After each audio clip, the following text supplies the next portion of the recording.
वीरांगना अवंतीबाई, उनको याद करने आज हम सब लोग यहाँ पर मौजूद हैं और हर वर्ष की तरह उनके सम्मान में हम सब लोग यहाँ पर इकट्ठे होते हैं। वीरांगना अवंतीबाई, उनका योगदान 1857 की आज़ादी की लड़ाई में बहुत बड़ा योगदान रहा। वीरांगना अवंतीबाई और उस समय 1857 की लड़ाई अगर भारत जीत जाता और आज़ाद हो जाता तो आज भारत की तस्वीर ही कुछ और होती। कल ही 15 अगस्त हम लोगों ने मनाया और आज वीरांगना अवंतीबाई लोधी को हम लोग याद कर रहे हैं, उनके योगदान को याद कर रहे हैं। उनसे लाखों लाख लोग हमेशा प्रेरणा लेते रहेंगे। आज़ादी की लड़ाई, स्वतंत्रता की लड़ाई और देश को और समाज को आगे बढ़ाने का संघर्ष हमेशा करते रहना चाहिए और जारी हमेशा रहेगा। अखिलेश जी, आज आपका कार्यक्रम पहले से हरियाणा में सरपंच चुनाव था, वहाँ पे शिकायत की गई अवंतीबाई प्रतिमा जी की माल्यार्पण करने झंडे भी हटाए गए पार्टी के आपके। वीरांगना अवंतीबाई लोधी का सम्मान सभी को करना चाहिए और सरकार के लोगों को विशेष इसलिए करना चाहिए कि संसाधन उन्हीं पर हैं। समाज और खासकर पीढ़ी का समाज अपने तमाम ऐसे महापुरुषों को और उनके योगदान को अगर पहचानेगा तो समाज और एकजुटता बढ़ेगी और इकट्ठा दिखाई देगा। सुप्रीम कोर्ट ने हरियाणा चुनाव की ईवीएम अपने पास बुलाई, जब उसको रिकाउंट किया गया तो हारे हुए प्रत्याशी 51 वोटों से जीता। ये इलेक्शन कमीशन सरपंच चुनाव का इलेक्शन कमीशन पर समय समय पर उंगलियां उठाई हैं, यही थोड़ा नीचे करो। और चाहे वो प्रधानी का चुनाव हो, विधानसभा का चुनाव हो, लोकसभा का चुनाव हो या अन्य चुनाव हो, ये इलेक्शन कमीशन की जिम्मेदारी बनती है कि निष्पक्ष चुनाव हो। निष्पक्ष चुनाव के साथ साथ इलेक्शन कमीशन की इंस्टीट्यूशन पे लोगों को और भरोसा बढ़े। इधर जो हम लोग देखते हैं कि इलेक्शन कमीशन के जो फैसले हैं, इलेक्शन कमीशन का जो काम करने का तरीका है, उससे लोग संतुष्ट नहीं हैं, अविश्वास पैदा हुआ है। अभी हाल ही में जो वोट चोरी, वोट डकैती को लेकर के बड़े पैमाने पर देश को इंडिया गठबंधन और खासकर जो बीजेपी से अन्य दल हैं उन्होंने कोशिश की और उसका परिणाम ये हुआ कि सुप्रीम कोर्ट को भी उन बातों को मानना पड़ा जो विपक्ष कह रहा था। इलेक्शन कमीशन पे कई बार उंगली उठी है और यूपी के चुनाव में तो न जाने कितनी बार उंगली उठी है। ये तो पहला फेज था कि जहां हम अपना वोट बचा सकते हैं, अपनी वोटर लिस्ट में शामिल कर सकते हैं, ये पहला चरण है। लेकिन इसके बाद जो प्रशासन काम करता है, सरकारें जो काम करती हैं, उस पर इलेक्शन कमीशन कोई कार्रवाई नहीं करता। मुझे याद है कि जिस समय उंगली उठाई थी इलेक्शन कमीशन पर तो 18,000 वोटों का जो डिलीट किया गया था उनकी जानकारी इलेक्शन कमीशन को दी, एफिडेविट के साथ दी। लेकिन अभी तक इलेक्शन कमीशन ने एक भी अधिकारी के खिलाफ कार्रवाई नहीं की। अगर एक भी इलेक्शन कमीशन के खिलाफ कार्रवाई हो जाए, मतलब अधिकारी के खिलाफ इलेक्शन कमीशन कर दे कार्रवाई, तो मैं समझता हूँ कहीं भी वोट चोरी, वोट डकैती या इस तरह की लूट नहीं होगी। लेकिन सर काउंट कराइए, बाकी से सवाल नहीं है कि हारा हुआ कैंडिडेट सुप्रीम कोर्ट के सामने जीत रहा है 51 वोटों से। देखिए, इलेक्शन मशीन पर हमेशा सवाल खड़े होते हैं। टेक्नोलॉजी या इतनी फुल प्रूफ हो कि उससे बेईमानी ना हो सके। कई बार लोग वोट डाल करके आते हैं ईवीएम में और पता लगता है उन्हीं का वोट ज़ीरो निकला। ये भी खबरें हम लोगों ने सुनी हैं। ईवीएम में पहले से वोट पड़ा हुआ, इसकी भी खबर सुनी है। ईवीएम के इतने महीनों रखने के बाद बैटरी पूरी चार्ज कैसे दिखती है, इस पर भी सवाल खड़ा हुआ।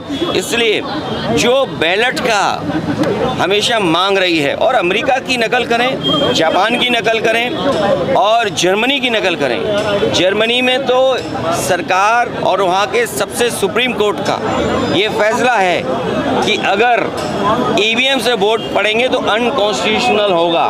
तो इसलिए बैलेट के ऐसे वोट पड़ रहे हैं वहाँ। अमेरिका में भी बैलेट से वोट पड़ते हैं और वहाँ खुद किससे वोट डालना है ये चॉइस है।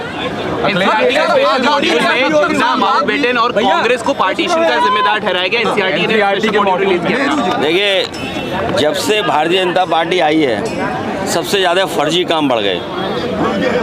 जब से भारतीय जनता पार्टी आई है फर्जी काम बढ़ गए।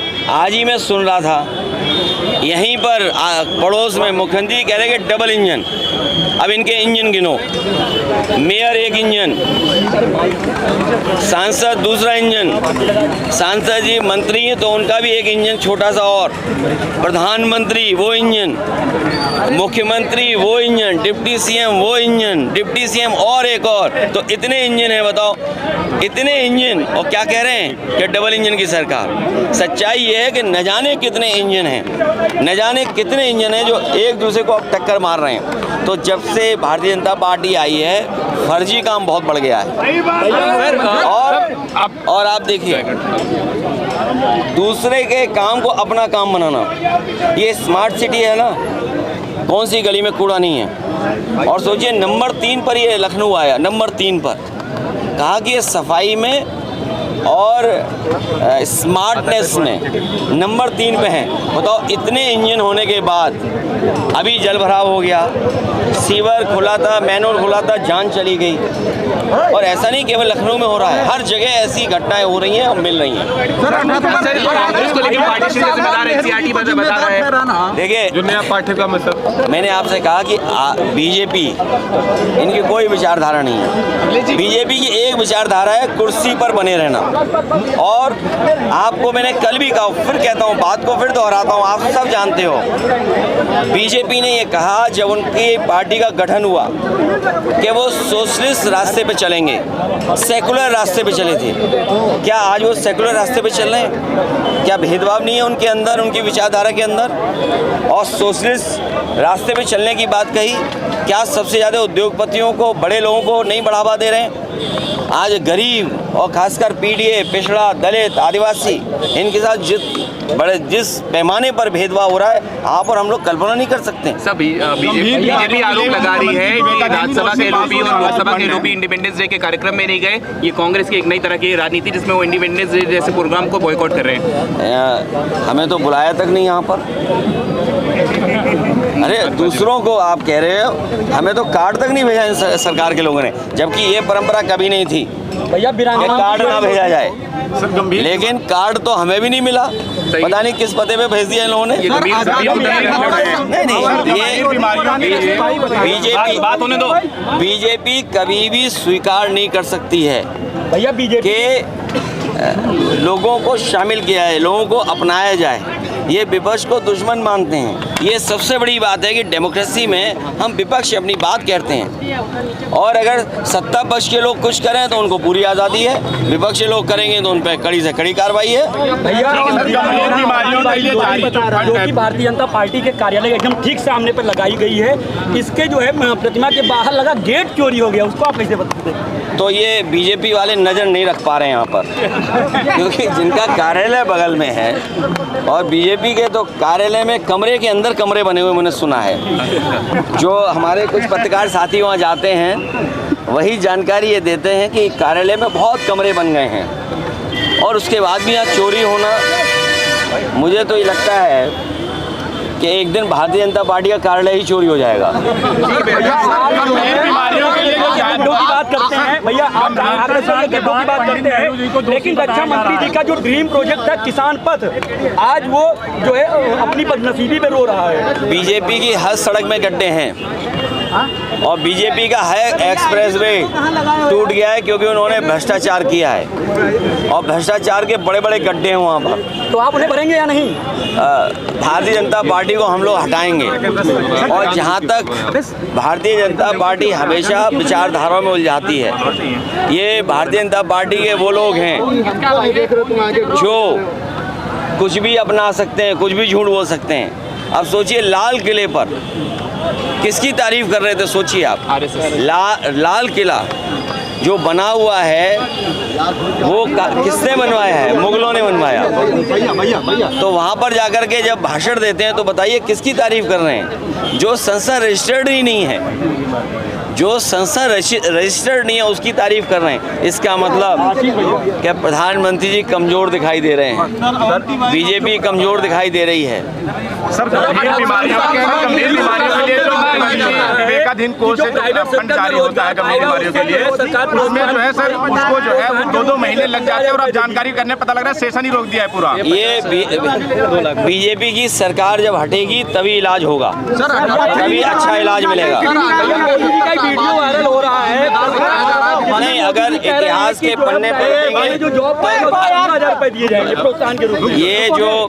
ये इतिहास के जब पन्ने आप पलटोगे तो बहुत सारे इतिहास में ये भी बातें लिखी है कि किस किस ने माफी मांगी है, तो माफी मांगने वाली बात भी आएगी। सर आज लोग पथरी निकलवाने जाते हैं और किडनी